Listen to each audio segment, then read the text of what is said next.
आजान से पहले सलातुस्सलाम पढ़ना कहां से साबित है? भाई कुरान पाक हमें रहनुमाई देता है कि शरीयत के हैं 4 उसूल। सबसे पहले जो मसला और हुक्म किताबुल्लाह कुरान पाक में मौजूद होगा उसको मानना भी होगा, उस पर अमल भी करना होगा। कुरान पाक ने बार बार अतीउर रसूल नबी पाक रसम की इताअत का हुक्म दिया है। लिहाजा नबी अलैहिस्सलाम जो फरमाएंगे या जो आप सुन्नत जारी करेंगे उसको मानना भी है, अमल भी करना है। तीसरा उसूल कुरान पाक ने दिया है, और भी बहुत मकाम है लेकिन वक्त थोड़ा है, मैं आपको एक मकाम अर्ज करता हूं। 5वां पारा सूरह अन-निसा आयत नंबर 115 में अल्लाह पाक का इरशाद गिरामी है, मैं युशाकिर रसूला मिन बाद मा तबय्यना लहुल हुदा व यत्तबि गैरा सबीलिल मुमिनीन नुवल्लिहि मा तवल्ला व नुस्लिहि जहन्नम व साअत मसीरा। तो यहाँ 5वें पारे सूरह निसा की आयत 115 में फरमाया यत्तबि गैरा सबीलिल मुमिनीन, कि जिस मसले के ऊपर मुसलमान उलमा मुत्तफिक हो चुके हो, इजमाई मसला हो, इत्तेफाकी मसला, अब उस मुत्तफक अलह मसले को छोड़कर जो अलग रास्ता अपनाएगा नुवल्लिहि मा तवल्ला, कुरान पाक फरमाता है वो जिधर मुंह उठा के जा रहे हैं हम उसको जाने देंगे, अपने करीब नहीं आने, अपनी बारगाह का कुर्ब उसी को अता करेंगे जो रसूल अलैहिस्सलाम की मुखालफत भी ना करता हो और मोमिनीन के मुत्तफिका रास्ते से भी इधर उधर ना होता हो। ये मुसलमानों के मुत्तफिका रास्ते से अलग हो गया है, तो जिधर जाता है चला जाए, नुस्लिहि जहन्नम, लेकिन क़यामत वाले दिन घेर घार के इसको हम कलाबाजियां जहन्नम की आग में खिलाएंगे। तो जो मुसलमानों का मुत्तफिका रास्ता है उससे जो अलग एक नई बात लेकर आता है और उसको अलग करके चलता है, कुरान फरमाता है हम उसे अपनी बारगाह का कुर्ब भी नहीं देंगे और उसे जहन्नम में कलाबाजियां। लिहाजा इजमाए उम्मत, बहुत सारी आयात और अहादीस सैय्या में कि इजमाए उम्मत हुज्जत है। चौथी चीज जो कुरान पाक ने इसी सूरह निसा आयत 92 में वाज़ेह फरमाया कि लौ रद्दूहु इलर रसूल व इला उलिल अम्र मिनहुम लआलिमहुल्लज़ीना यस्तंबितूनहु मिनहुम। अब यहां कुरान पाक ने सूरह निसा में यह तालीम दी है कि उम्मत में ऐसे उलमा जो साहिब इस्तिंबात हो, अल्लाह ताला ने उन्हें इज्तिहाद और क़ियास शरई इख्तियार करने की सलाहियत से नवाजा हो, तो अहले इस्तिंबात किताब और सुन्नत के दिए हुए उसूलों की रोशनी में जो मसला क़ियास और इस्तिंबात के जरिए से हल करके देंगे उसको मानना भी होगा, उस पर अमल भी करना होगा। इसलिए आजकल तो एक खास दौर के बाद यानी 150 साल हो गए कि बस जी जो मसला कुरान में है या हदीस में है वो हमें दिखाओ, और ये बज़ाहिर बात बड़ी अट्रैक्टिव है, इसमें बड़ी अट्रैक्शन है, बड़ी जाज़बियत है कि जी या कुरान की बात हो रही है या हदीस की बात हो रही है। भाई जब कुरान और हदीस की बात मेरे भाई करते हो तो पूरे कुरान को मानना है, पूरी हदीस को मानना है। तो कुरान और हदीस पाक ने 4 उसूल अता फरमाए हैं। जो मसला कुरान पाक में होगा मानना भी होगा, अमल भी करना होगा। जो मसला हदीस पाक और सीरत और सुन्नत में होगा मानना भी होगा, अमल भी। जो मसला इजमाए उम्मत में आएगा उसको मानना भी होगा, अमल भी करना होगा, वरना ना अल्लाह का कुर्ब मिलेगा और आखिरत में भी नुस्लिहि जहन्नम, जहन्नम में कलाबाजियां खानी होगी। इजमाए उम्मत तीसरी हुज्जत और दलील है। और चौथा लआलिमहुल्लज़ीना यस्तंबितूना मिनहुम फाताबिरू या उलिल अबसार। एतबार की हकीकत क्या है? इस्तिंबात, क़ियास, इज्तिहाद शरई। इसलिए मेरे भाई हम जो अहले सुन्नत व जमात है, हमारे जितने फिकी अमली जिंदगी के मसाइल और मामलात हैं वो 4 उसूलों पर हैं। हमारे कई मसाइल का ताल्लुक है बराह रास्त किताबुल्लाह के साथ, कई मसाइल हैं जिनका ताल्लुक है हदीस पाक और सुन्नत रसूल करीम अलैहिस्सलाम के साथ, कई हमारे मसाइल हैं जो इजमाए उम्मत से साबित हैं, उनका ताल्लुक इजमाए उम्मत के साथ है। कई मसाइल वो हैं जो इज्तिहाद शरई, क़ियास और इस्तिंबात के साथ ताल्लुक रखते हैं। तो हर वो मसला जिसके बारे में हमारे मुहक्किक उलमा की ताकीक है कि ये मसला कुरान पाक से, हम क़यामत तक कुरान से दिखाएंगे। जिस मसले के बारे में हमारा दावा है कि ये हदीस से, हम क़यामत तक हदीस का हवाला देंगे। जिस मसले के मुतल्लिक़ है कि ये इजमाए उम्मत से साबित है वो हम इजमा से साबित करेंगे, और जिस मसले के बारे में कि ये क़ियास शरई और इज्तिहाद से साबित है हम क़ियास से उसको साबित करके देंगे। तो मसाइल की 4 किस्में हैं। आज जो भाई कहते नहीं जी मुझे तो या कुरान में से दिखाओ या हदीस में से, तो इजमा किसने हुज्जत करार दिया? कुरान ने नहीं हुज्जत करार दिया। फिर तुम कुरान को नहीं मानते हो। क़ियास शरई को कुरान ने हुज्जत नहीं करार दिया, इसलिए कि हवादिस और नवाजिल ये तो ला तादाद है, क़यामत तक नए से नए मसाइल पेश आते चले जाएंगे। आज नेशनलिज्म का दौर है, इलाकाई तरीकों से इंसानों के, ये पाकिस्तानी है, ये बांग्लादेशी है, ये सऊदियन है, ये फलां है। एक वो दौर था जब पूरा एक उम्मत का मामला था। आज क्या गैर बरतानिया की नेशनैलिटी हम लेते हैं, उसके बारे में शरीयत क्या कहती है? क्या आज इसके लिए क्यास की जरूरत नहीं है? अगर आप पुराने मसाइल में जाएंगे तो आप ना कुरान पाक बरतानिया में ले जा सकते हैं, ना आप बरतानिया की शरीयत हासिल कर सकते हैं। तो इसलिए जमाना बदलता है, हालात बदलते हैं, तकाजों में तब्दीलियां आती रहती हैं। इस्लाम है आखिरी दीन, महबूब अलैहिस्सलाम है खातमुन नबीयीन। इसलिए शरीयत मुबारक में इजमाए उम्मत को भी हुज्जत रख दिया गया है, क़ियास शरई को भी हुज्जत, कि जिस दौर में कोई अखलाकी मसला आ जाए, कोई मुआशी इकोनॉमिकल या इक्तिसादी मसला आ जाए, कोई भी किसी किस्म का तहजीबी तमद्दुनी सकाफती मसला आ जाए, इजमा भी मौजूद हो, क़ियास शरई भी मौजूद हो, इन दो उसूलों की रोशनी में हर दौर के तकाजों को मद्देनजर रखकर किताब और सुन्नत के जो उसूलों की रोशनी में मसाइल को हल कर लिया जाएगा, ताकि शरीयत आखिर तक जो है वो रहनुमाई देती रहे। तो इसलिए हमारे मसाइल हैं 4 किस्म के। इसलिए जब भी आप जाते हैं ना सुप्रीम कोर्ट के रजिस्टर, हमारा जी ये मामला है, हाई कोर्ट से आ गया फैसला लेकिन हमें शरह सदर नहीं हो रही, खुदा रहा इसको, तो सुप्रीम कोर्ट का रजिस्ट्रार आपकी तमाम फाइल को देखता है और कितनी मरतबा वो कह देता है कि इसमें ये कानूनी सुकम है, लिहाजा ये नाकाबिल समात तुम्हारी पिटीशन और दरखास्त है, इसको वापस ले जाओ और अपने वकला को कहो कि इसको फुला फुला आईनी और कानूनी शिक के तहत बनाकर लेकर आए। तो इसलिए ये महज आज ये कह देना जी कुरान और हदीस से ये हवाला, भाई कुरान और हदीस भी हुज्जत है और कुरान और हदीस ने अगली 2 चीजों को भी हुज्जत करार दिया है। इसलिए पूरे दीन को मानना है, आधे दीन को नहीं मानना। तो मसाइल किताबुल्लाह, सुन्नत रसूल करीम अलैहिस्सलाम, इजमाए उम्मत और क़ियास शरई, ये जो है आजान के साथ सलातो व सलाम का मसला, इसका ताल्लुक क़ियास शरई के साथ है। बस इसी पर इख्तिताम करते हैं बात का। मैं 2-2.5 मिनट में बात समझा देता हूं। ऐसा हुआ था कि सुल्तान सलाहुद्दीन अय्यूबी वफात पा रहे 567 सने हिजरी में। आप अंग्रेजी तरतीब से बाएं जानिब से 5, 6, 7 लिखेंगे तो उनका सने वफात सामने आएगा, 567 सने हिजरी। इससे भी पहले हुआ यह था कि करमता, जो आज शाम दिमश्क में इस वक्त बिशारुल असद साहिब हुक्मरान है, ये करमती आहले तशय्यो हैं। आहले तशय्यो के हैं 34 फिरके, उनमें से एक फिरके करमता, ये अबू ताहिर करमती के पैरोकार होते हैं। बहुत सारे मसाइल में उम्मत से इख्तिलाफ है। सबसे बड़ा इख्तिलाफ यह कि हुजूर मौला मुर्तजा शेर खुदा करमल्लाहु तआला वजहुल करीम की जाते बाबरकात को जितने करामता होंगे, करमती शिया होंगे, वो खुदा मानते हैं। वो कहते हैं इंसान की सूरत में अल्लाह पाक जलवागर है। फिर वो हुजूर मौला कायनात की शहादत नहीं मानते, वो कहते हैं वो जिंदा है। और जो हमारा इमाम होता है मौजूदा, हुजूर मौला कायनात उसके अंदर होते हैं और हुजूर मौला कायनात अल्लाह है, लिहाजा हमारा इमाम इस वास्ते से अल्लाह होता है। तो जो इमाम कह देगा हम उसी पर अमल करेंगे। बिशारुल असद का वालिद हाफिजुल असद शाम का साबिक सदर फौत हो गए, वो इनका उस वक्त का इमाम था। तो ये भाई करमती आज भी मौजूद हैं। हुआ यह था कि हरमैन तय्यबैन शाम, उस वक्त मुल्तान का हाकिम भी करमती था, तो हरमैन तय्यबैन और पूरे आलम इस्लाम पर इनका हो गया कब्जा। सुल्तान सलाहुद्दीन अय्यूबी उनका असल नाम जो है, तो ये बेटे हैं नजमुद्दीन अय्यूब के, ठीक है जी। अब इनके चचा जान थे शेर को, जो कि सुल्तान नूरुद्दीन जंगी के सालारे आला थे। अब ये खुद आलिम फाजिल थे, जामिया निजामिया से सनद याफ्ता थे सुल्तान सलाहुद्दीन अय्यूबी अलैहि रहमा।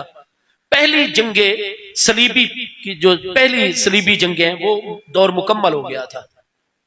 उसके बाद ये करमती हो गए, हरमैन तय्यबैन, मुल्तान और शाम और कितने आलम इस्लाम पर गालिब। इन्होंने ये तरीका उस वक्त इख्तियार किया कि अजान से पहले और अजान के बाद अपने हुक्मरानों का नाम लेकर सलाम पढ़ना शुरू कर दिया। जुमे के खुतबों में, निकाह के खुतबों में, ईदैन के खुतबों में और हर अजान के साथ किताबों में वाज़े मौजूद है, अस्सलामु अला इमाम अल आदिल, अस्सलामु अला इमाम अज़्ज़ाहिर, अस्सलामु अला इमाम फुलान इब्ने फुलान खलीफतुल्लाह। ये सब फिर उसके बाद सुम्मा अजाने पढ़ते। अब अल्लाह पाक ने करम नवाजी फरमाई, हालात ऐसे बने कि सुल्तान सलाहुद्दीन अय्यूबी जो थे नूरुद्दीन जंगी के बाद, इक्तदार उनको मिल गया। अब जब उनको इक्तदार मिला तो उनको पहला जिहाद सलीबियों के मुकाबले में कुछ मुसलमान मुल्कों से करना पड़ गया। फिर अल्लाह ताला ने करम फरमाया, उनकी मदद फरमाई, मिल्लत इस्लामिया उनकी ताईद में उठी। सिवाय मुल्तान के मिस्र, शाम, बैतुल मकदस तो बाद में आजाद हुआ, और ये हरमैन तैयबैन और आलम इस्लाम पर फिर जमहूर की हुकूमत कायम करने में वो कामयाब हो गए। अब जब दोबारा हरमैन तैयबैन पर बिलखुसूस उनकी हुकूमत आ गई, तो फिर उन्होंने उलमा को इकट्ठा किया, जो उस दौर के बड़े अकाबिर तरीन उलमा थे, उनको अपने मरकज में इकट्ठा किया कि ये बिदअत इन लोगों ने शुरू की है, करमतियों ने। अगर मैं एक सरकारी ऑर्डर जारी करके इसको खत्म करता हूं कि सिर्फ अल्लाह अकबर से अजान शुरू करो, ला इलाहा इल्लल्लाह पर खत्म करो, तो ये करमती इसको मजहबी मामला अपना बना लेंगे। इनकी मदद में यहूद और नसारा तैयार खड़े हुए हैं, और ये होते हैं मुसल्ला ग्रोह। तो ये फिर बेचैनी पैदा करेंगे और कहेंगे मुख्तलिफ इलाकों में जाकर के मौजूदा हुकूमत हमारे मजहबी मामलात में मुदाखलत कर रही है, और लोगों को मजहब के साथ जज्बाती वाबस्तगी होती है, लिहाजा ये दोबारा मुसल्ला हो जाएंगे, यहूद नसारा इनकी मदद पे उतर आएंगे, और होगा ये मुसलमान शहरों में कि दूसरी सलीबी जंगों में हम बैतुल मकदस को तो क्या आजाद करवाएं, मिस्र और शाम बिलखुसूस फिर हमारे हाथ से निकल जाएंगे, और अगर ये इलाके चले गए तो बैतुल मकदस की आजादी, हमारा बेस कैंप भी खत्म हो जाएगा। लिहाजा ऐसी शरई सूरत निकालो कि इनकी बिदत भी खत्म हो जाए और ये इसको अपना मजहबी मामला भी ना बना सके। तो अब सैकड़ों किताबों में यह मसला, फतावा शामी में पूरी तफसील से यह मसला है, शरह तहतावी के अंदर यह मसला पूरी तफसील से है, इमाम जलालुद्दीन सयूती की किताबों में तफसील से, अलगरज, हनफी, मालकी, शाफी, हम्बली, सारी किताबों में और सदियों से और सैकड़ों किताबों में यह मसला मौजूद है कि फिर उलमा बैठ गए, उन्होंने गौर फिक्र किया, और तमाम अकाबिर उलमा उस दौर के 6ठी सदी हिजरी के मुतवस्सित दौर में जमा हो गए कि जनाब इसकी शरई सूरत है। आप ऐसा करें कि इनके हुक्मरानों और इमामों से सलाम हटाएं और मुस्तफा जाने रहमत पे सलाम शुरू करवा दें।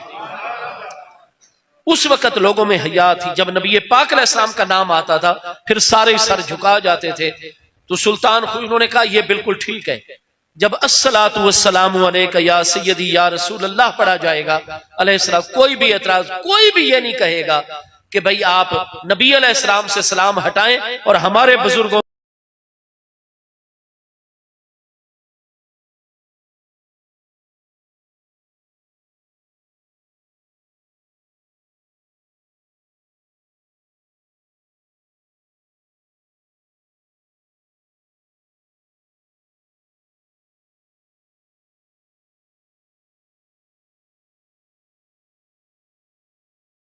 वो दलील क्या थी, वो आज भी सही बुखारी, वो हदीस जो उन्होंने अपनी सनद से पेश की, आज भी बुखारी शरीफ पहली जिल्द 84 किताबुस सलात बाबो सलातिल मुसाफिरीन में सैयदना अब्दुल्लाह इब्ने उमर रदी अल्लाह तआला से मरवी सही सनद के साथ मौजूद है, बाकी किताबों में भी है। हजरत इब्ने उमर रदी अल्लाह तआला फरमाते हैं कि जब आंधी होती, तूफान होता, सफर होता, कोई बारिश तेज होती, महबूब अलैहिस्सलाम बिलखुसूस फजर और ईशा की अजान में अपने मुअज्जिन को हुक्मत कर देते कि अजान पढ़ो यकूला अला इसरे ही, लेकिन जैसे ही अजान मुकम्मल करनी है मुत्तसिल बाद अला इसरे ही अल्फाज, दाएं तरफ भी और बाएं तरफ भी कह दो अजान के साथ ऊंचे ऊंचे, अला सल्लू फिर रेहाल, अला सल्लू फिर रेहाल। लोगों आज बारिश है, आज रात बड़ी अंधेरी है, आज आंधी तूफान है, लिहाजा जितने हमारे साथ हैं वो जमात से ईशा फजर पढ़ लेंगे, बाकी अला सल्लू फिर रेहाल, आप अपने घरों में नमाज पढ़ लेना, अला सल्लू फिर रेहाल, आप अपने घरों में नमाज पढ़ लेना। यकूला अला इसरे ही, अजान मुकम्मल करते ही फौरन बाद ये कलिमात मुअज्जिन ने कह देने हैं। तो हुजूर अजान के बाद मुअज्जिन ऊंची आवाज में इस तरह के जुमले पढ़ दे लोगों को बताने के लिए, तो ये हदीस सही है। फिर कहा उलमा ने कि जनाब दूसरी हदीस जो आज भी अबू दाऊद पहली जिल्द सफा 88 किताबुल अजान बाबुल अजान फौकल मनारा में सही सनद से मौजूद है कि नबी अलैहिस्सलाम की सहाबिया सैयदा उम्मे नवार अंसारिया रज़ी अल्लाह तआला फरमाती हैं, काना बैती अतवला बयूतिन हौलल मस्जिद, मदीना शरीफ में मस्जिद नबवी शरीफ के इर्द गिर्द जितने मकान थे मेरा मकान सबसे बड़ा और सबसे ऊंचा था। नबी अलैहिस्सलाम ने मस्जिद शरीफ से सीढ़ियां बनवा दी थी। हजरत बिलाल को हुक्म था कि तुमने फजर की अजान उम्मे नवार अंसारिया के घर की छत पर, ताकि लोग, सुबह का टाइम होता है आजान की आवाज हर घर में दूर दूर तक जानी चाहिए। फरमाया हजरत बिलाल आते थे और उसके बाद उनका तरीका क्या था, वल्लाहि मा अलिमतु अन तरकहा लैलतन वाहिदतन यानी हाजिल कलिमात, अल्लाह की कसम हजरत बिलाल ने जब भी अजान फजर पढ़ी है पहले ये 3 दुआया जुमले पढ़े हैं, उसके बाद अजान पढ़ी है। अब ये 3 जुमले हजरत बिलाल ने कभी, हजरत बिलाल ने तो अजान ही नबी अलैहिस्सलाम की हयात तैयबा पर दी है।